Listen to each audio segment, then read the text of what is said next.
Have you ever wondered how fresh, sweet corn is transformed into the smooth, creamy corn milk you find on supermarket shelves?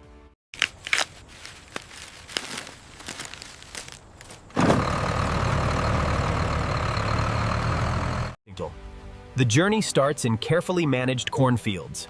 East Asian farmers harvest sweet corn at the perfect stage of ripeness. The selected corn is thoroughly washed using high-pressure water sprays.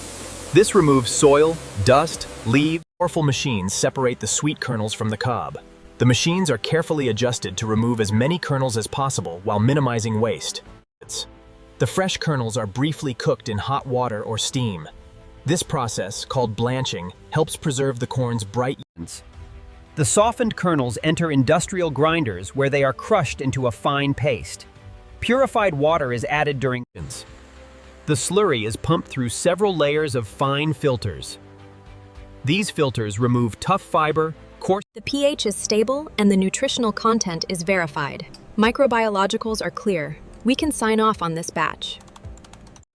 If you enjoyed this factory process, don't forget to like this video, subscribe to the channel, and turn on notifications for more amazing food manufacturing.